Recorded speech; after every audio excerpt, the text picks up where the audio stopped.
नमस्कार प्यारे साथियों, आज हम सीखने वाले हैं गुणनखंड करना अर्थात बहुपद समीकरण का गुणनखंड करना। तो दोस्तों यकीन मानना कि इस वीडियो के बाद आपको गुणनखंड करने में कहीं भी कोई भी समस्या नहीं आने वाली है।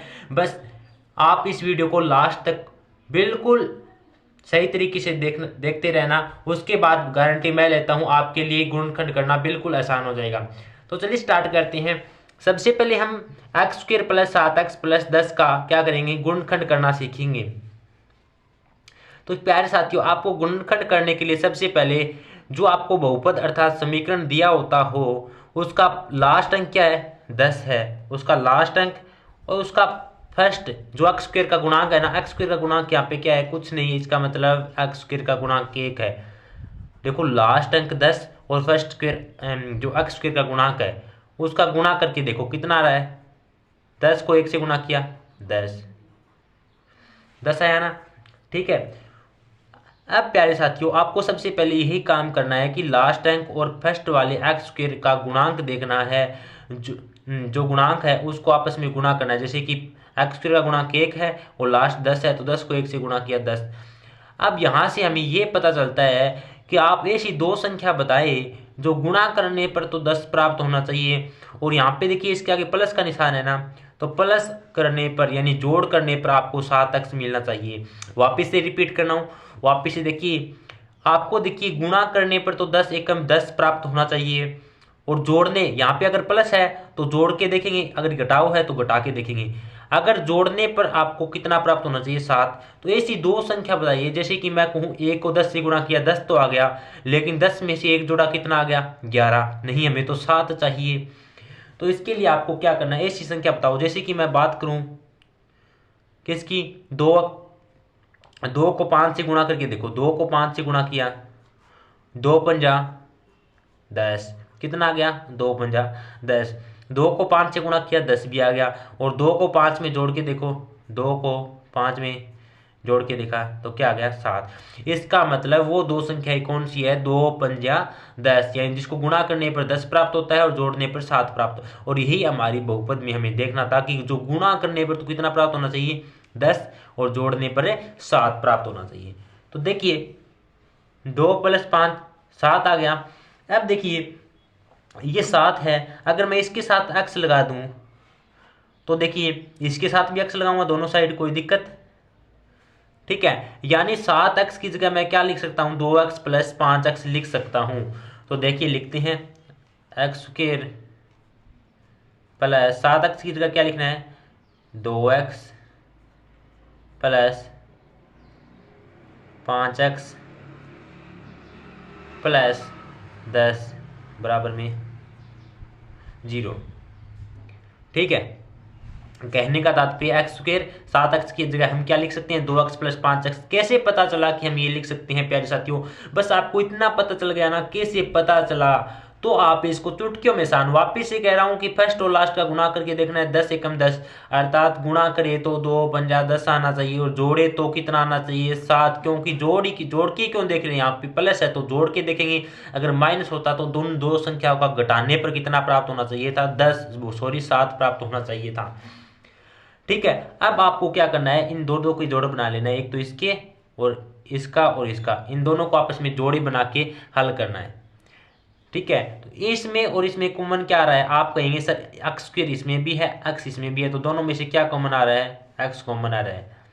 तो देखिए एक्स कॉमन आएगा तो यहाँ पे क्या बचेगा, एक्स कॉमन ले लिया, और यहाँ पे एक्स की स्क्वायर थी, मतलब एक्स 2 बार था, एक एक्स तो मैंने बाहर ले लिया, तो यहाँ पे क्या बचा, एक एक्स बचा, कितना बचा, एक एक्स, और फिर प्लस का प्लस, और ये एक्स भी कॉमन ले लिया। देखिए इसमें से और इसमें से कॉमन लिया था, तो एक एक्स इसको भी कॉमन ले लिया, तो यहाँ पे क्या बचा, सिर्फ 2 बचा, क्या बचा, 2 बचा, प्लस है तो प्लस। अब देखो इस वाले पद और इस वाले पद में से दोनों में से कॉमन बताओ कौन सी संख्या है, तो आप कहेंगे कि इसमें भी 5 आ रहा है, इसमें भी 5 आ रहा है।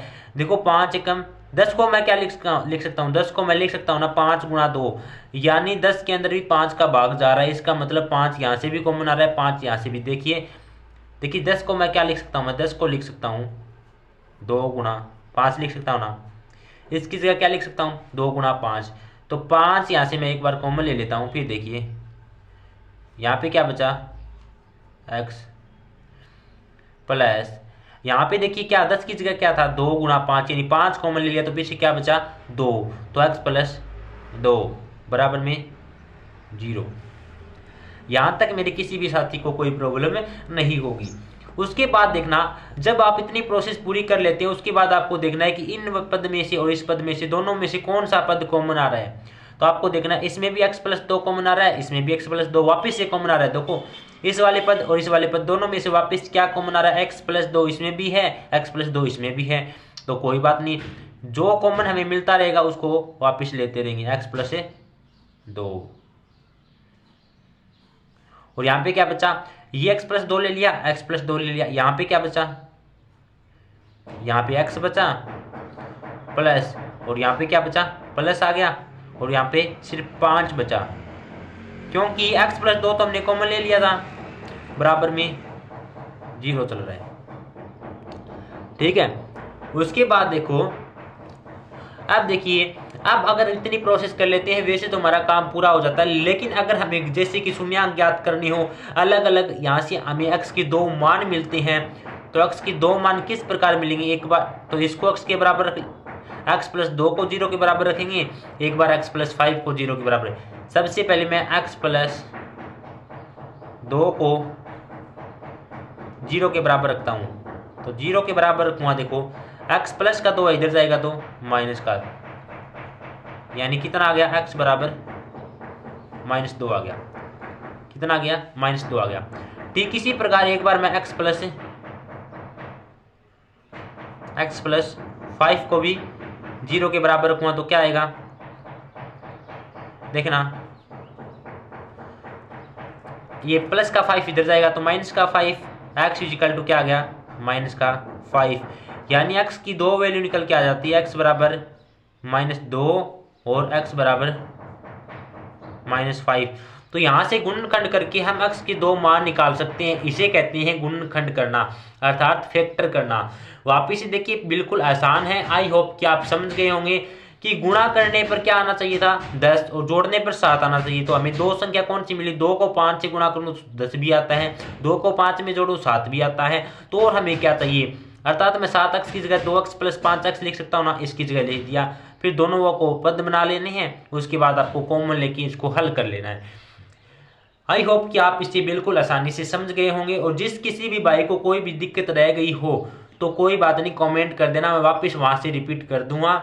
लेकिन मेरे प्यारे साथी कभी भी किसी चीज़ को रटना नहीं, अगर आप मैथ को रटने लगे तो मैथ आपको कभी भी नहीं आएगी, क्योंकि मैथ उनके लिए नहीं बनी है जो उनको रटते हैं, मैथ सिर्फ उन्हीं के लिए बनी है जो उनको सीखते हैं। तो ये आप पर निर्भर, आप सीखते हैं या रटते हैं। अगर आप मैथ को रटोगे तो मैथ भी आपको रट्टा मार बना के छोड़ देगी, उससे आगे कुछ नहीं। तो आई होप कि आपने समझा और गुणनखंड करना आप सीख गए होंगे। और भी अगर आपके पास कोई ऐसा एग्जाम्पल हो जिससे आपका गुणनखंड नहीं हो रहा हो तो आप कमेंट कर देना, मैं करवा दूंगा।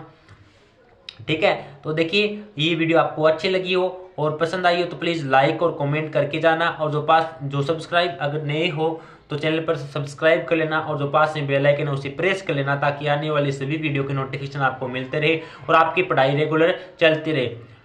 तो प्यारे साथियों आज के लिए यही, मिलते हैं नेक्स्ट वीडियो में अच्छे कंटेंट के साथ, तब तक के लिए जय हिंद जय भारत।